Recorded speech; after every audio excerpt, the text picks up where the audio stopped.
día las razas y migraciones humanas. A ver, voy a dejar este allí, ahí está.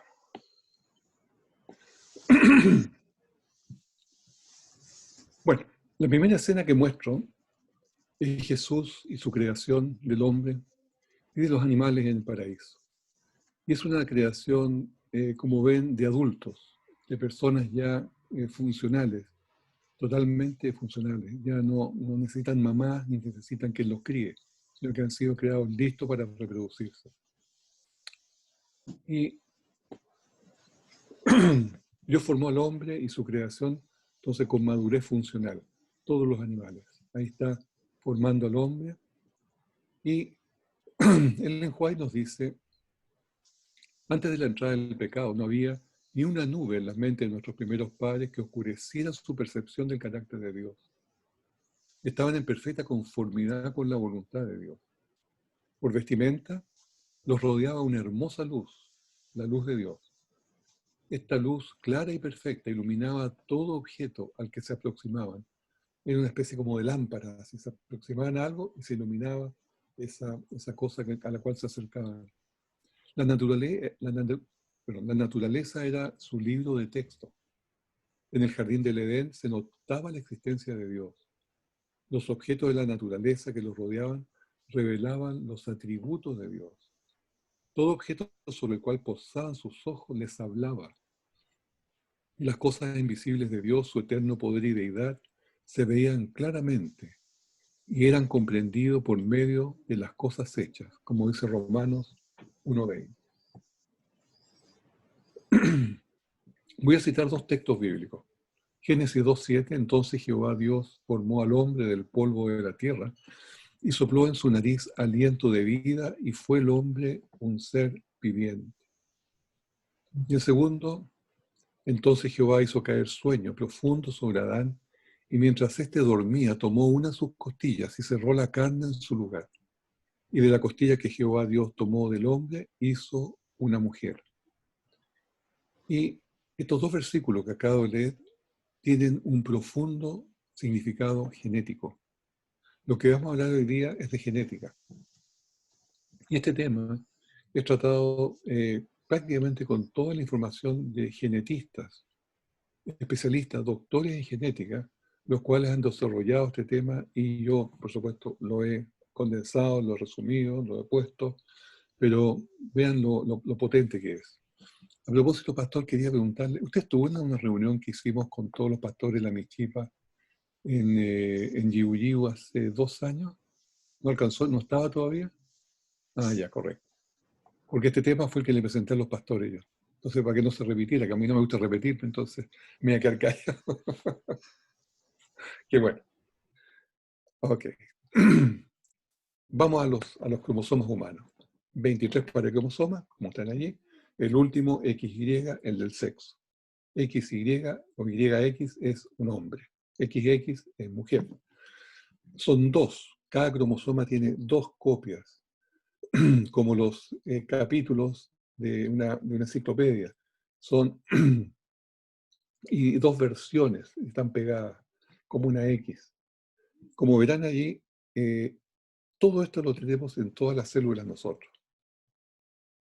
Por lo tanto, Dios, tomándonos el versículo anterior que acabamos de leer, Dios toma del ADN de Adán, porque él tomó de su carne, o sea, tomó de su ADN, y lo usa para hacer una mujer.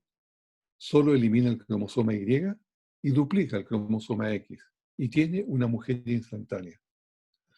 Es decir, fue un trabajo bastante, entre comillas, directo, ¿no? Porque ya tenía ese cromosoma.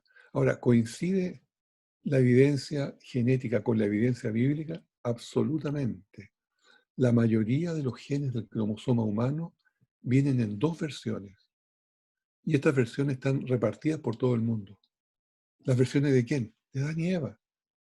Que los dos son iguales, pero Adán, por construcción, tenía 2 versiones, que son la X. ¿Se fijan? Y Eva copió las 2 versiones también.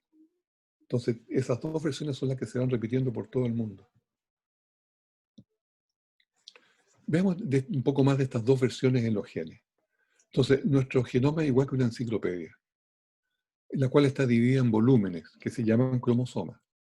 Tenemos entonces 2 copias de cada volumen, excepto el cromosoma XY, que son 100 copias, son únicos. Si comparamos 2 volúmenes, la mayoría de lo que está escrito allí, en estos 2 palitos, digamos que se ve así, la mayoría de lo que está escrito allí es igual, excepto algunas pequeñas diferencias. Como por ejemplo podría ser, esto es un ejemplo solamente, cuando se escribe la palabra nómada. Puede escribirse nómada o puede escribirse nómade. Entonces uno tiene nómada y el otro tiene nómade, por hacer un ejemplo. Esto es otro código, pero esa es la idea, que son pequeñas diferencias. Si Eva fue un clon de Adán, como acabo de decir, tenemos 2 variantes posibles. Si Eva no fue un clon de Adán por voluntad de Dios, simplemente pudo haberlo creado aparte, pese a sacarle la carne, debería haber máximo 4 variantes posibles. Y esto permitiría mucha diversidad en la humanidad. De hecho, hoy tenemos 3 millones de diferencias dentro del cromosoma de cada ser viviente. Y Adán tenía 10 millones, dándole mucho más diversidad. Ahora, si se miran todas las poblaciones del mundo, reunimos en las partes, entre todos reunimos los 10 millones que vinieron de diferencia que vinieron desde Adán. Y estos genomas diferentes se llaman los alelos. Si no entendieron, no importa, porque no es básico para lo que voy a seguir diciendo. Yo sé que me complico a veces, que son cosas un poco de que hay que tener un poquito más de tiempo en esto de la genética. Ahora, ¿coincide esto de la versión de los 2 genes con la evidencia? Absolutamente. La mayoría de los lugares variables en el genoma vienen en 2 versiones, y estas 2 versiones están repartidas por todo el mundo. Existen algunos lugares, sin embargo, que hay más variables, pero esto se puede atribuir a las mutaciones, que las mutaciones son que van sucediendo simplemente en forma natural o durante el tiempo. Volvamos al versículo: tomó una de sus costillas y cerró la carne en su lugar. Y la pregunta que les voy a hacer, Génesis 2, 21, 22. La pregunta que les voy a hacer: ¿por qué Dios hizo tanto detalle y decir que tomó una de sus costillas y cerró la carne en su lugar? Podría no haber dicho nada. ¿Para qué tenía que decir eso?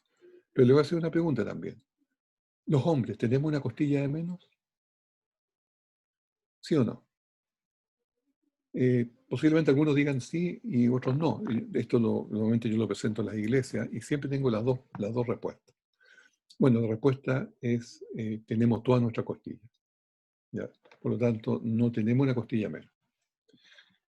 Eh, Ahora, hay algo que es muy importante. La costilla, las costillas, es el único hueso de nuestro cuerpo que se regenera solo. Cualquier otro hueso que se quiebre, se pega, pero no se regenera. Regenerar significa, si yo lo corto, lo saco completamente, va a crecer nuevamente en el costado y vamos a tener una nueva costilla. Y esto eh, se conoce, pero tiene que hacerse con una condición. Al abrir la costilla, el periosteum, que es la cubierta que tiene, al abrirla, y sacar la costilla, debe después coserse, debe cerrarse ese periosteum. Es como la cáscara del plátano. Saco el plátano y después debe cerrarse la cáscara del plátano, cosa que queda totalmente intacta, cerrándola cuidadosamente. En esa condición, entonces, se regenera la costilla. De hecho, los cirujanos plásticos usan la costilla permanentemente usarla como injerto en otras partes del cuerpo. Y la misma costilla que sacaron un tiempo antes la pueden volver a sacar, que ya se regeneró, y seguir usándola. Ahora, lo interesante es que sí, Adán regeneró su costilla y el detalle que da Dios de cerró la carne en su lugar era justamente para que se pudiera regenerar. Si se lo hubieran cortado, ¿sí? Simplemente no se hubiera nunca regenerado. Y eso sucede cuando se corta solamente y no se cierra el periosteum para que se vuelva a regenerar. Bien, vamos al tema racial ahora. el famoso color de la piel. Todos tenemos básicamente el mismo color de piel, porque la piel como órgano, toda tiene el mismo color. Así que no hay ninguna diferencia en la piel misma. Solo hay tonos debido a la cantidad de melanina bajo la piel.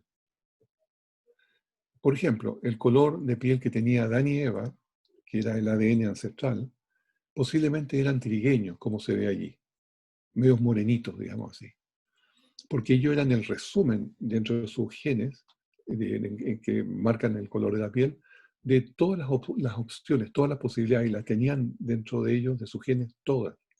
O sea, sus hijos pudieron haber salido desde muy blancos hasta muy morenos, todo el rango de abajo, pero la generación inmediata me refiero. ¿Ya? Por tanto, ellos tenían que tener la mezcla de todo y eso implica que son medios morenos como se ve allí. Todos tenemos el mismo color de piel, como decía, pero la melanina es la que varía. Existen dos tipos de melanina. La eumelanina, que es de café a negra, y la feomelanina, que es de roja a amarilla. Y la proporción que tienen entre estas cuatro melaninas dan el tono de la piel. ¿No es cierto? Que van diferentes tonalidades, que puede ser medio amarillo, medio rojo, más moreno, más blanco, en fin, todos los tipos, todas las opciones que hay. Y esas dos melaninas son las que dan estos tonos. ¿Qué es lo que, qué es lo que es la melanina? Es este pigmento. Esta es la piel. Lo que se ve rosado abajo, en la foto de abajo, es la piel. Y lo que se ve ahí en azul con unas ramas así, eso es es la melanocita. La melanocita es este eh, órgano que nos va a mandar la melanina hacia la piel y va a ir pigmentando la piel. ¿Ya? Esta glándula va produciendo entonces, en la medida del ADN que tenemos, mucho o poco. Si es mucho, pues porque el ADN está diciendo mucha, porque vamos a ser más morenos. Si es muy poco, va a ser simplemente muy poco.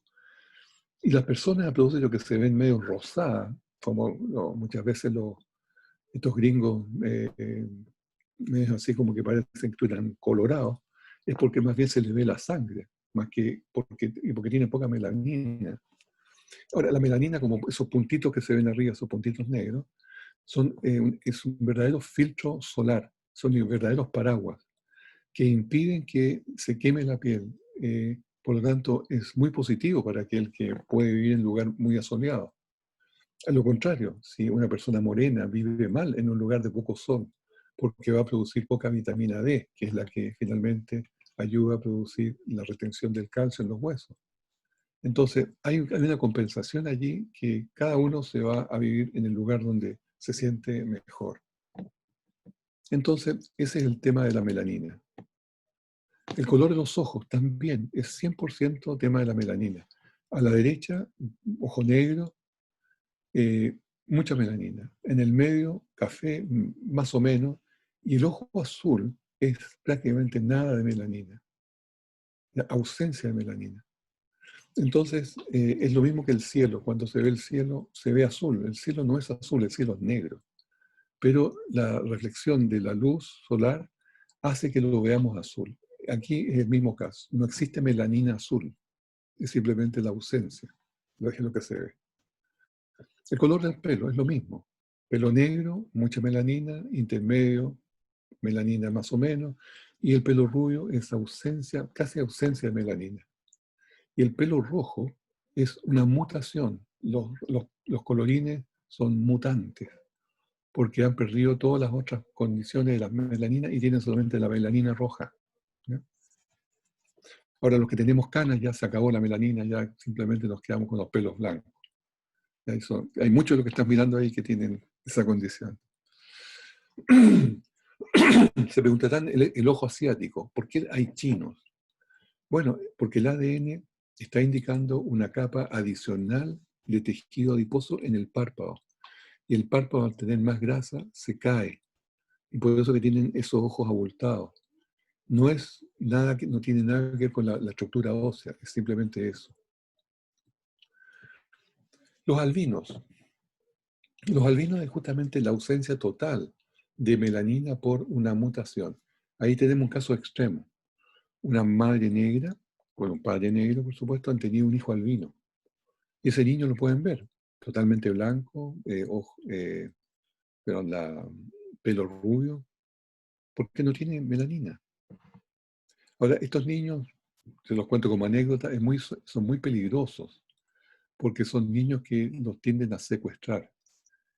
Eh, Son niños técnicamente, los albinos me refiero, son niños técnicamente ciegos. Porque, ¿qué es lo que pasa? La melanina forma lo que se llama el coroide. Fíjese, aquí tenemos la retina en el dibujo. La retina, las cositas así son la luz, tenemos los receptores y detrás tiene una capa negra. Esa capa negra está formada por melanina.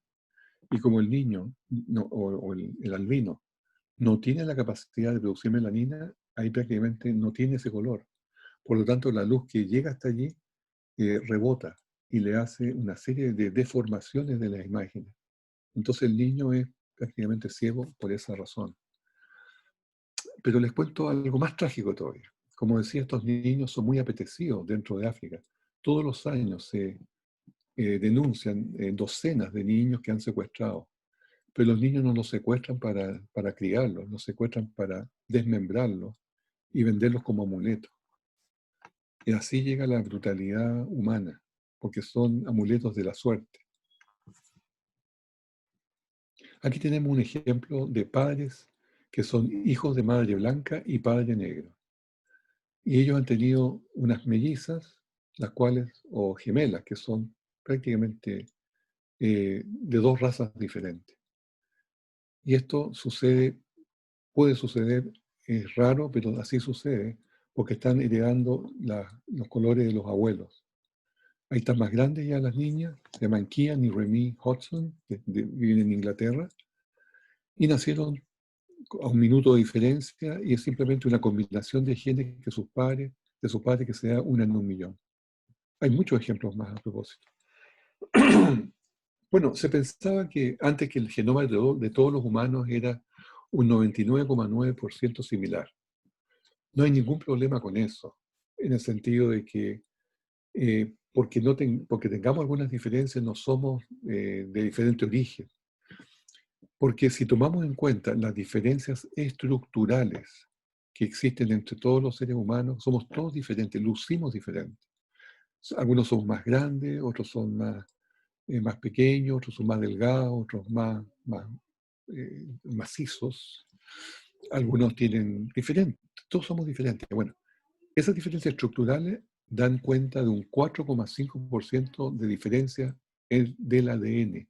4,5.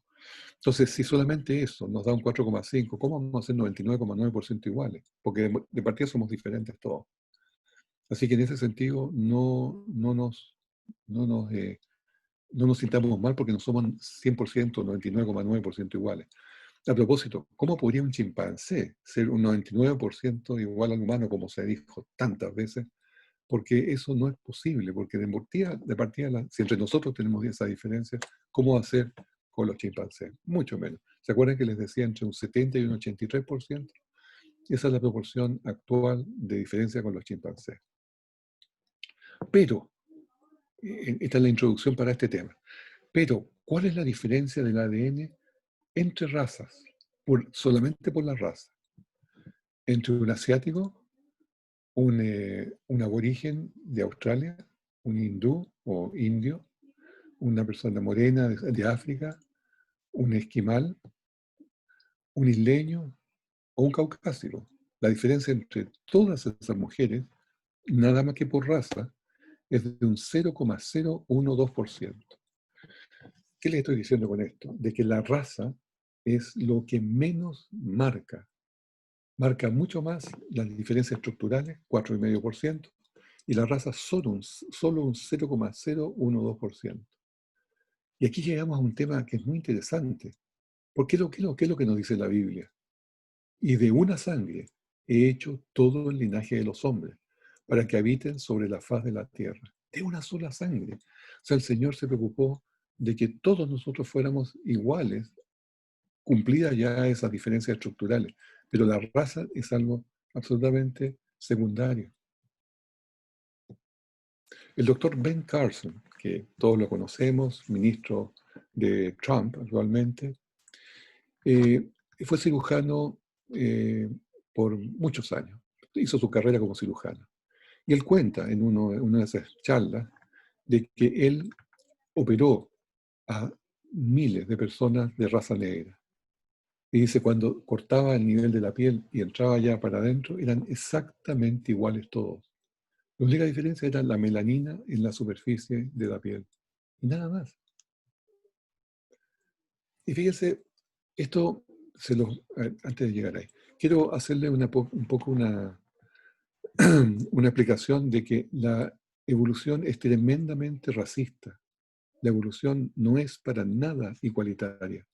Es racista profundamente, porque el solo origen de su idea es así, porque piensa que cada persona se fue desarrollando en forma diferencial en diferentes lugares geográficos. El que vivía en una isla, el que vivía en un continente, el que vivía en un clima, el que vivía con enemigos, el que vivía acá y allá, cada uno fue evolucionando en la medida de las posibilidades que tenía.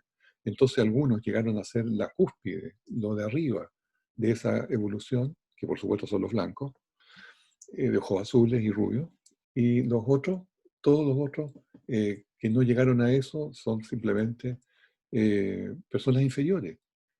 Y así lo piensan. Y tanto así de que piensan de que aquellos que no llegaron a ese máximo, eh, por supuesto son buenos para trabajar y para servir. Y bueno, ¿para qué entro más en esas odiosidades? Eso es una posición absolutamente equivocada, pero absolutamente ajena de Dios.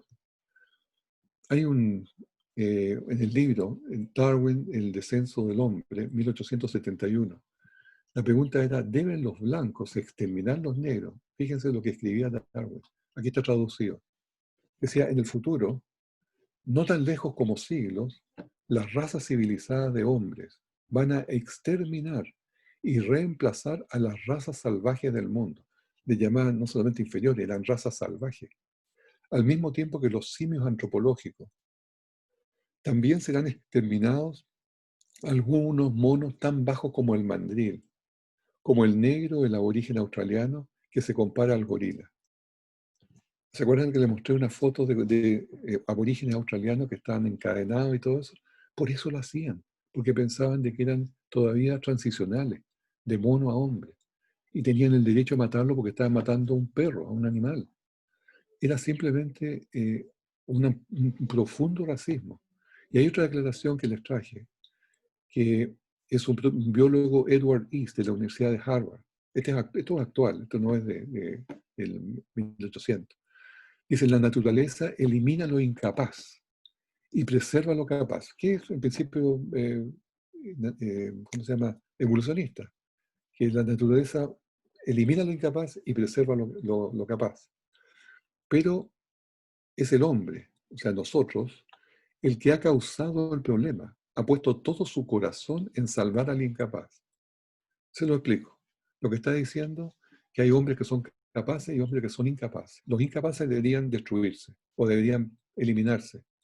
Pero el hombre, en su misericordia, el cristiano, el que tiene compasión de aquel que no es tan capaz, le ha ayudado, le ha dado la mano. Dice, ha puesto todo su corazón para salvarlo, para ayudarlo, para progresarlo, para darle trabajo, para hacerlo surgir. Y eso es lo que está diciendo. Es decir, eso ha pervertido, ¿no es cierto?, la evolución como él la percibe. Una brutalidad, como lo vean. Ya, vámonos a la genética, nuevamente. La recombinación. Siempre hay recombinación entre padre y madre y se va produciendo un nuevo ser que es distinto, pero tiene parecido a sus padres, siempre. Y la recombinación se hace posible por esta razón de los dos cromosomas que se unen. Sin embargo, la variación es limitada. Aquí doy ejemplos contrarios, padre e hijo que se parecen mucho. La madre también con su hija. pero toda esta combinación va a ser con genes que ya estaban allí. ¿Ya? Los perros, sin embargo, tienen alta variabilidad debido a que tienen 78 cromosomas y pueden producir mucha más diversidad que nosotros, más todavía que en los perros se hace forzado. Todas las razas que se han llegado a tener hoy día han sido forzadas. Y forzadas significa que han pasado más allá de lo sano. Por eso que los perros finos son tan enfermos, porque ya han pasado ese umbral de lo que se puede hacer. Por dinero, todo esto es plata, no es otra cosa. Así que ya se acordarán del consejo que les di ayer o anteayer. Siempre es mejor un quiltro. Como decía un Kiltierrer, creo que alguien dijo por ahí, escribió Kiltierrer. ¿Sí? Bien, Marcos 10:6. Pero al principio de la creación, varón y hembra los hizo Dios. Miren que esto es sumamente importante. Para nosotros, no, varones, por supuesto, o sea, hay hombres y mujeres. No, si no están así. Según la evolución, todos deberíamos ser hermafroditas. Según la evolución, no hay ni una razón para que haya varón y hembra. Según la evolución, todo esto acá, para ellos es una paradoja, el hecho que haya varón y hembra. Y les explico por qué. Los hombres somos varón y hembra, los animales, los leones también, los pingüinos, las ardillas, las palomas, los pájaros, los árboles son macho y hembra, las plantas son macho y hembra. Hay excepciones especialmente en las plantas y los árboles. No se confunde con eso, sí hay excepciones. Pero vamos a la regla es esta, macho y hembra. Pero pregúntense lo siguiente. ¿Cómo es posible que haya habido machos y hembras si se supone que venimos todos de un solo origen? ¿En qué momento se separó macho y hembra? ¿Y en qué momento este macho y hembra pudieron reproducirse y producir un hijo? Significa esto, por lo tanto, o sea, hay un detalle muy importante, que piénsenlo un poco. Todos estos animales, seres humanos, plantas, todos, tienen sistemas de copulación perfectamente acomodados, complementarios. Y estos sistemas no se pueden haber formado, evolucionado, entre comillas, en un año, en medio año. No, supuestamente tiene que tomar millones de años. Entonces, si no pudieron tomar millones de años para poderse eh, producir y complementar, como sabemos que se complementan, ¿cómo sucedió? Significa que no pudo haber descendencia humana ni animales en millones de años, lo cual es absurdo. Por eso que es una gran paradoja. Pero la verdad es esta. Existe macho y hembra porque el Señor así lo diseñó. Ahora, hay una cosa muy práctica. ¿Por qué era necesario esto? Porque así se unen dos familias, el esposo y la esposa, que vienen de diferentes genes, con diferentes pools genéticos. Porque cuando uno se reproduce a uno mismo, si fuera posible, ¿no? Reproduciría como hermafrodita el hijo exactamente igual a los genes que tengo uno con todos mis defectos. Y después ese hijo nuevamente a otro ser que sería con todos los defectos. La raza no habría durado nada, porque esos defectos hubieran exterminado la raza humana. Sin embargo, cuando se unen dos pools genéticos, dos personas diferentes, diferentes familias, como así debe ser, simplemente se van cruzando esas informaciones y los errores se van cancelando, no se van, eh, no se van expresando, digámoslo así. Hay un evolucionista llamado Maynard Smith, que en el año 1978 dijo que el costo de producir machos es muy alto. Los machos son un derroche de recursos biológicos porque no ponen huevos. ¿Ya? Así lo piensan. Bueno, eh, voy a repasar muy brevemente esta idea del ADN mitocondrial, porque para las migraciones esto es básico. ¿Ya? Yo sé que lo estudiamos esto cuando estudiamos el diseño inteligente, ¿cierto? Voy a repasarlo muy rápido. Tenemos la, el- la célula, lo verde adentro del núcleo, donde están los 23 pares de cromosomas, y tenemos también la mitocondria, que es la pila de energía, que también tiene otro ADN mitocondrial, que es también ATGC, pero está en unos círculos. Y ese se llama el ADN mitocondrial. Ahí están los círculos. Esto, ¿se acuerdan ustedes? Se hereda solamente de la madre, no del padre. Los hombres no podemos heredar a nuestros hijos o hijas el ADN mitocondrial, solo a la mamá. Porque se va de generación en generación, de la bisabuela a la abuela, a la madre, a la hija y a la nieta. Ahí se va transmitiendo el ADN mitocondrial a través del óvulo. Y finalmente se descubrió de que todos los seres humanos teníamos básicamente el mismo ADN mitocondrial, por lo tanto, todos los humanos tenemos que venir de una madre común de la humanidad.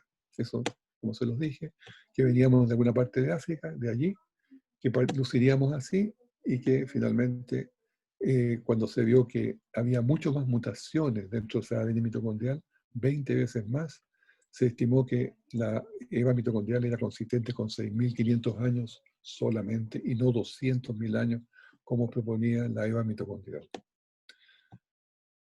Bien, Génesis 3:20 justamente nos dice eso, y llamó a Adán el nombre de su mujer Eva, por cuanto ella era la madre de todos los seres vivientes. Se confirma simplemente, es lo que la Biblia dice. Ahora, Wikipedia también habla de la Eva mitocondrial, y dice que la Eva mitocondrial es la mujer más reciente de la cual descienden hoy todos los seres humanos, por el lado materno y por las madres de dichas madres, y así hacia atrás donde convergen en una persona. Lo dicen ellos. Wikipedia es evolucionista, no es creacionista. El ADN mitocondrial dice generalmente se transfiere de madre a hija, sin recombinaciones.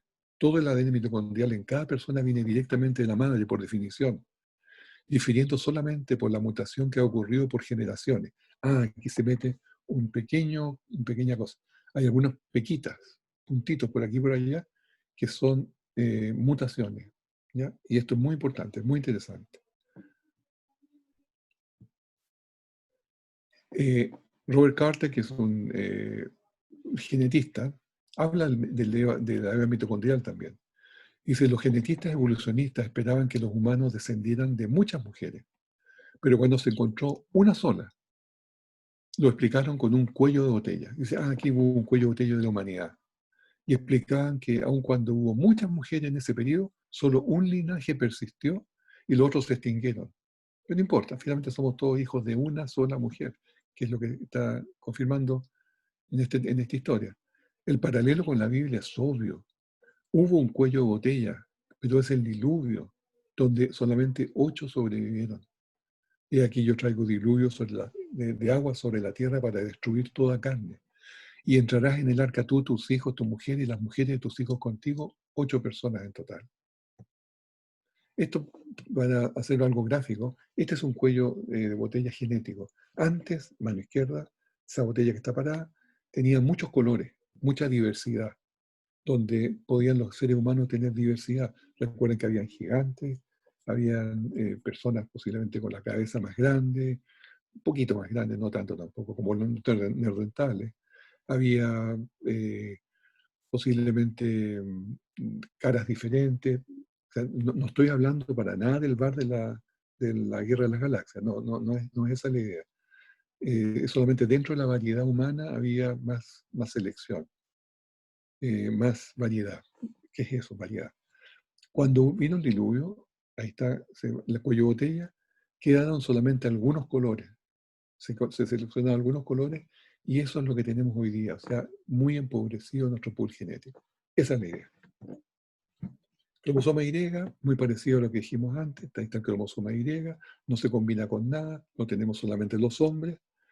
Y el cromosoma Y, por lo tanto, también se decía que venía de un mono que vivió entre 40 y 200 mil años y de África. Pero el cromosoma Y también confirma los tiempos bíblicos, porque el cromosoma Y tiene 300 mutaciones y se estima que hay una mutación cada generación. Y esto justamente nos lleva por las generaciones a 6.000 años atrás también. Otra idea muy interesante de un estudio que salió. Pero fíjense lo siguiente. Si todos los hombres, todos los varones de este mundo tenemos el mismo cromosoma Y, que no se combina, que no se cambia por nada, sino que a lo más tiene unas mutaciones, nada más. Y nosotros somos parientes de los monos, de los chimpancés, deberíamos tener el mismo cromosoma Y con los chimpancés varones, ¿correcto? Aunque estemos separados por más años. Y bueno, se hizo ese estudio el doctor David Page, del Instituto de Investigación Biomédica de Cambridge, hizo este informe una vez que terminó este estudio del año 2010, ya hace 10 años. ¿Y qué es lo que dice? El cromosoma Y está lleno de sorpresas. Descubrió que el cromosoma Y de humanos y chimpancés son horrendamente diferentes unos de otros. ¿Y por qué dice horrendamente diferentes? Porque él es evolucionista. Y lo único que quería descubrir era que eran idénticos para poder decir, sí, somos descendientes en paralelo con los monos. No venimos de los monos, somos primos, venimos en dos líneas paralelas. Esa es la idea. Y si son tan diferentes, simplemente no corre eso. Más de un 30% del cromosoma Y del chimpancé no tiene alineación con el humano. Y esto es definitorio. La relación entre el cromosoma Y del humano y el chimpancé se ha hecho pedazos, decía el informe. Pero esto se publica, se enseña a los niños, se muestra en los colegios, se muestra en la universidad. Por supuesto que no. Todas estas cosas que son definitorias quedan ahí, ocultas, quedan calladas, porque va contra ellos. Ahora voy a tratar un poco esto, lo de las mutaciones que tienen estas dos cromosomas Y y el ADN mitocondrial, que se llama la entropía genética. La entropía genética es una realidad. Siempre nosotros nos vamos dañando nuestros genes generación tras generación. Y estas mutaciones también incluyen al cromosoma Y y al ADN mitocondrial. Y estas mutaciones, sin embargo, ahora nos van a ayudar, porque permiten tracear, permiten buscar, permiten localizar dónde está el origen geográfico de las personas. Antes de continuar, quiero hacerles una pregunta. En el arca, ¿cuántos cromosomas Y hubo en el arca? A ver si voy a mirar acá, que muéstrame con los dedos, por lo menos. Eso, 4 sí. Serían, ahora, Adán, pero Noé, y sus 3 hijos eran generación inmediata, o sea, eran padre e hijo. Entre padre e hijo no hay ocasión todavía para que haya mutaciones diferentes. Por lo tanto, Noé tenía idéntico su ADN mitocondrial, su cromosoma Y con sus hijos. Entonces, en realidad, ¿cuánto es? Es uno solo. ¿Ya? Entonces, solo uno. Un solo cromosoma Y pasó desde el prediluviano al postdiluviano. ¿Y cuántos ADN mitocondriales hubo en el arca? ¿Cuántas serían? Teníamos las 3 esposas de los hijos de Noé y la esposa de Noé. O sea, serían 4 ADN mitocondriales con diferencias entre ellos. Pensemos que desde que se creó al hombre, Adán y Eva, hasta ese momento han pasado 1600, 1650 años. Por lo tanto, sí se han producido mutaciones dentro del ADN mitocondrial de esas mujeres, y diferentes entre ellas. Entonces, ¿cuántos ADN mitocondrial hubo en el arca? Sí, 4. Sin embargo, la esposa de Noé no tuvo más hijos, porque Génesis 9:19 dice, estos 3 son los hijos de Noé, y de ellos fue llena toda la tierra. No indica más hijos e hijas de Noé con su esposa. ¿Ya? Es decir, solamente 3 se reprodujeron y pudieron tener descendencia. La esposa de Noé quedó hasta allí. Como tuvo hijos varones, no se transmitió más su ADN mitocondrial. Entonces, ¿cuántos ADN mitocondrial pasaron del arca, digamos así, mejor hecha la pregunta? Solo 3. ¿Están conmigo o están perdidos? ¿Sí? El pastor me dice que sí. Lo representa a todos, pastor, porque tengo que seguir. ¿Se ajusta esto a la evidencia genética? Absolutamente. Hoy día hay 3 grandes grupos de el ADN mitocondrial, grupo R, N y M, los cuales se esparcieron hacia Asia, hacia Europa, hacia África y después hacia América. Es decir, coincide perfectamente en el hombre 1 y en las mujeres 3. Ahí está nuevamente R, N y M, el cual se va repartiendo para diferentes partes del mundo. Va cambiando de letra después, porque a medida que va ganando mutaciones, va cambiando de denominación. pero es el mismo ADN mitocondrial con más defectos nomás, con más puntitos, digamos, pequitas, como decir así, para entenderlo bien. Y esto es, las tres nueras de Noé fueron las que dieron origen a los tres ADN mitocondriales que están repartidos por el mundo. Miren qué belleza, cómo se confirman las cosas. Y los hombres, uno solo.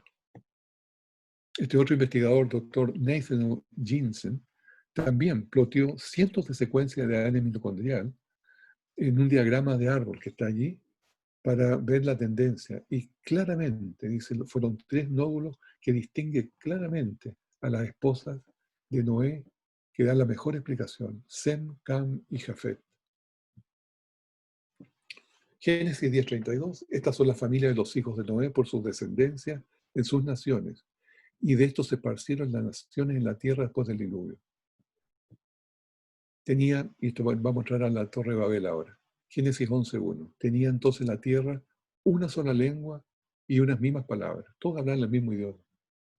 Hasta que, Génesis 11:7 y 8, ahora pues descendamos, dice la Trinidad, y confundamos allí su lengua para que ninguno entienda el habla de su compañero.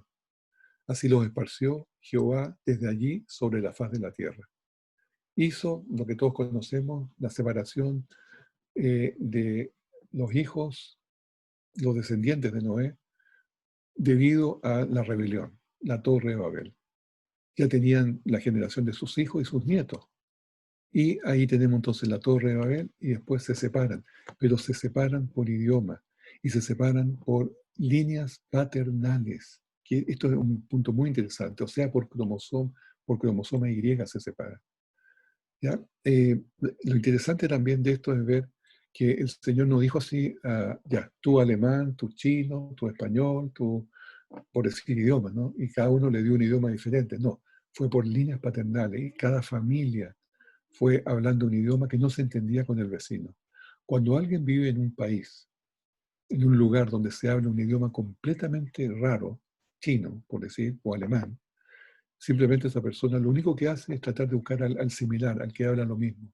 Por eso que esos grupos familiares se aprietaron, quedaron entre ellos hablando su idioma y se fueron apartando, separando. Finalmente el Señor logró que lo que quería que se separaran. Y esto logró entonces hacer que el hecho de que estuvieran reproduciéndose entre ellos solamente, esto reforzó todas las características físicas que tenían. Y justamente allí es donde se produce lo que hoy día se conoce como razas. Los más blancos, los más amarillos, los más morenos, y así entre ellos fueron reforzando sus características. ¿Qué es lo que pasa? Eso es algo completamente genético, bien conocido. Las migraciones mundiales. Y ahí tenemos los mapas modernos de las migraciones mundiales, cómo se produjeron y cómo fueron cambiando los cromosomas Y y la ADN mitocondrial.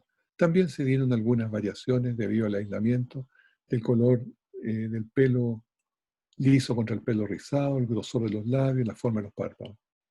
Entonces se fueron para Europa, para América, para Australasia, para África, para Europa del Norte. Y en el paso de tantas generaciones, desde Adán y Eva hasta hoy día, ¿hemos perdido la pista de nuestro origen? La respuesta es no. Hay dos indicadores que nos permiten tracear nuestro origen. Y justamente lo que le perdí tanto tiempo, o gasté tanto tiempo, repitiendo, el ADN mitocondrial y el cromosoma Y son claves. Y tenemos hoy día sistemas comerciales. Les voy a mostrar dos. Uno se llama MyHeritage DNA, donde a uno le toman el ADN y le hacen un análisis y le pueden decir de dónde vino, quiénes son los parientes. Le hacen el árbol familiar. Y hay otro que se llama Family Tree DNA, que solamente por $289 americanos puede saber y puede encontrar parientes. Nativo americano, Medio Oriente, judío, africano, europeo, del occidente o del este. Y podemos ir armando nuestro árbol familiar sabiendo qué parientes tenemos lejanos, pero este sistema lo puede saber. Y es tan fácil como pasarse un algodón con una tórula por dentro de la mejilla para sacar ADN y se manda a Estados Unidos o a Inglaterra. Vale $289. Llame ya. Esto es muy simpático porque va a poder saber de dónde vino. Bueno, para poder eh, mostrarles mejor, yo me lo hice, yo pagué los $2 y me lo hice. Y les cuento cuál fue mi resultado. Yo vengo del grupo que se llama Haplogroup R1B1A2. R1B1A2. Y aquí tenemos el mapa que está amplificado. El R está por aquí, por Medio Oriente, digamos, por el norte, por ahí por Rusia.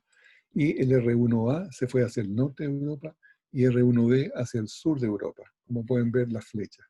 ¿Ya? Con mi cromosoma Y me pudieron identificar con personas que tienen exactamente el mismo cromosoma Y que el mío, que están todas ahí ubicadas en Europa principalmente, y muchos que han emigrado a América, como se ve al otro lado. Y hay otros saltados por aquí y por allá. Por lo menos 3.150 coincidencias perfectas de mi cromosoma Y. Y también les puedo contar de que los apellidos no son importantes, porque antes las personas no se denominaban por el apellido. El apellido fue puesto por el siglo XV para cobrar impuestos. Antes las personas se llamaban de acuerdo a su padre, hijo de tal persona, o por una profesión que tenía la familia, zapatero, por ejemplo, o una ciudad de donde venían. Y así eran otras las indicaciones, no un apellido fijo. Este es el haplogroup R1b, que les decía recién, principalmente de Inglaterra, Irlanda, Francia, Bélgica y el norte de España. Yo creo que mi abuelo, digamos, muy por allá, debe haber venido del norte de España, pienso yo. Y el, ADN mitocondrial es el grupo K. Ahí está, grupo K. Este es el mapa del ADN mitocondrial. ¿Y dónde está el K? Está justamente ahí amplificado. Es el que se fue hasta el Mediterráneo. Ya, recuerden que les mostraba ayer, o anteayer fue, a Ötzi, a esta momia, digamos, que se encontró ahí en los Alpes, que justamente él también tenía el haplogrupo K, que era de carácter de mediterráneo. Bueno, mi cromosoma, pero mi ADN mitocondrial viene justamente, es K, como me lo determinó este examen. Y no es coincidencia. Mi madre y su familia, muy para arriba, muchas generaciones, han vivido siempre en Barcelona, en Cataluña, en España. Por lo tanto, cumple perfectamente con el grupo K. Bueno, con esto termino. La población mundial. La población mundial de hoy día son más o menos 7,8 mil millones de personas.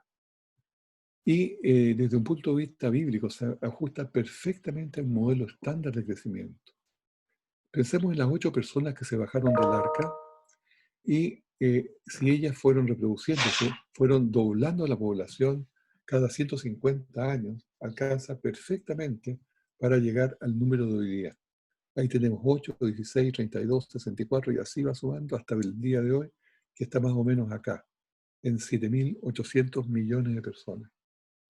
Y esto considera muertes, guerras, pestilencias, hambruna, mortalidad infantil, todo lo que va pasando en el mundo.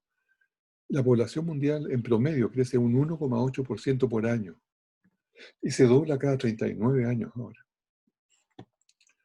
Ahora, fíjense esta curva es bien interesante porque nos muestra de que la población creció muy lento hasta que llegó más o menos al 1800. En el 1800 recién alcanzó 1.000 millones de personas. Después los segundos 1.000 millones de personas, más o menos en 1950. Y después empezó a muy rápidamente al próximo 1.000 millones, a los próximos 1.000 millones, y hasta la fecha que tenemos allí, tenemos los 7,8 mil millones de personas. Es una verdadera muralla, la cual se creó ahora. O sea, los seres humanos en los últimos 200 años hemos crecido de menos de 1.000 millones a 7,8 mil millones. Simplemente una explosión. Y esto es muy interesante también analizarlo bajo el punto de vista de hambruna y todo lo que significa darle alimentación a toda esta gente, ¿no es cierto? Es una verdadera muralla de gente. Y digo de inmediato esto, que es muy interesante. Hoy día está viva un tercio de la humanidad que alguna vez nació. ¿Ya? Hoy día está viva un tercio de la humanidad que alguna vez nació. Ha muerto un 2 tercios, pero un tercio está vivo. Tal vez nosotros pensamos, no, nosotros somos ya lo último que queda. No, no es así.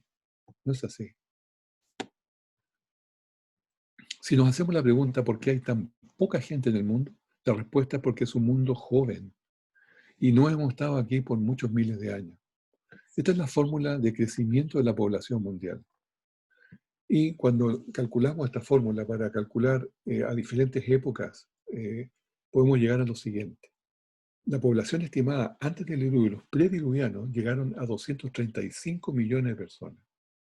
La población estimada de Noé a Babel, 1.000 personas o 70 familias. La población estimada de Abraham, 2,8 millones. La población estimada en el día de Jesús, en los días de Jesús, 200 millones de personas. Hoy día, 7,8 mil millones de personas. Población nacido desde Adán y Eva hasta ahora, 20.000 millones, o 20 millones como se dice en inglés. Fíjense, 20.000 millones y hoy día hay 7,8 mil vivos, y justamente un tercio. Y la población, si la humanidad tuviese 1.000.000 de años, si eso hubiera sido posible, pero es como lo dicen los evolucionistas, habría 3.000 billones en 28.600 generaciones. No cabría la gente aquí. Longevidad y paternidad. Un temita un poco aparte, pero que es muy interesante. Fíjese, aquí está tabulado cómo los diferentes patriarcas fueron teniendo sus hijos, a qué edad tuvieron sus hijos. Y la línea púrpura que está mostrándose es cuando ellos tuvieron sus hijos. Pero hay una excepción. ¿Cuál es la excepción que pueden ver allí? Que tuvo a sus hijos muy tarde. ¿Pueden ver, pueden decir, alguien me puede decir si lo ve? Bueno, yo les digo, Noé. Fíjense a Noé. Noé tuvo sus hijos a los 500 años. Todo el resto tuvo sus hijos a los 100 años, a los 80 años, a los 120, pero andaban en ese margen. Pero Noé los tuvo a los 500 años, sus hijos.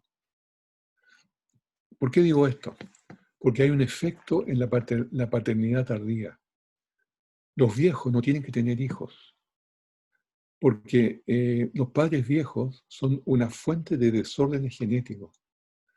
Los hombres, nosotros, continuamos produciendo espermios por toda la vida. Y esto desde la división de las células madre. Se producen unas 840 divisiones a la edad de los 50 años. Ya se han producido 840 divisiones de los espermios. ¿Ya? ¿Qué significa esto? Significa que al producirse divisiones se producen mutaciones. Por lo tanto, cada ronda que se va haciendo esto se va haciendo cada vez más enfermo, más mutante el espermio del hombre. Así que el hombre viejo es muy probable que tenga bastantes mutaciones. No así la mujer. La mujer nace con todos sus huevos, todos sus óvulos puestos. Están inmaduros, están ahí guardados y van madurando a poco. Pero esos ya están hechos y no tienen riesgo de mutaciones. Por lo tanto, ¿quién produce los problemas de desórdenes genéticos? Somos los hombres. ¿Ya? Bueno, habiendo dicho todo eso, disculpe, Noé, siendo tan viejo, con 500 años, le introdujo a Sem y a sus otros hijos una cantidad de mutaciones por herencia. Así que Sem y su descendencia tendrían mucho menos longitud de vida que sus patriarcas prediluvianos. Y aquí tenemos la curva, cómo se dio. Desde los patriarcas, cómo descendió violentamente las edades de los hombres hasta el día de hoy. Ellen White aporta algo más. Dice, después del diluvio la gente comía mayormente alimentos de origen animal. Dios vio que la costumbre del hombre se había corrompido y que él estaba dispuesto a exaltarse a sí mismo en forma orgullosa contra su creador y a seguir los dictámenes de su propio corazón. Y permitió que la raza humana longeva comiera alimentos de origen animal para abreviar su existencia pecaminosa. Pronto después del diluvio, la raza humana comenzó a decrecer en tamaño y en longevidad. Ahí está. Yo creo que lo dice bastante claro. Bueno, esta curva de descendencia de las edades corresponde a una curva de desgaste biológico, una curva de acumulación de mutaciones. ¿Ya? No es una curva arbitraria, es una curva sistemática que tiene hasta una fórmula matemática, porque es totalmente predecible. Así que la Biblia no puso cualquier edad allí, puso simplemente la verdad, cómo se fue degradando, desgastando biológicamente toda esta, y por las acumulaciones de mutaciones. Esto lo estudió el doctor John Sanford y es fantástico ver cómo se da, lo técnico se abraza de lo bíblico. Resumen de todo lo que hemos hablado. Todas las razas humanas vienen de dos personas, Adán y Eva. Está claro por lo que le he dicho varias veces. De solo unos pocos miles de años atrás, de acuerdo al crecimiento de la población. Hubo una disminución catastrófica de la población, sí, un cuello de botella. Hace un poco tiempo atrás, el diluvio. Hay evidencia de una dispersión humana por todo el mundo, la Torre de Babel, que lo explica muy bien. La mayoría de estas evidencias vienen de científicos evolucionistas.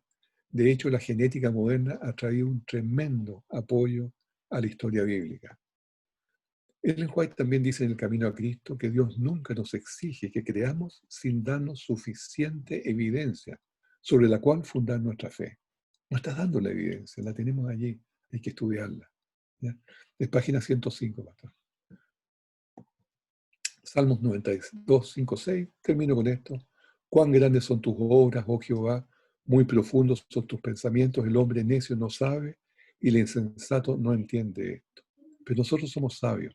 Nosotros creemos en nuestro Dios, creemos en la Escritura, creemos en lo que la naturaleza nos está diciendo, creemos en lo hecho que es testimonio de ese Creador. Amén. Amén.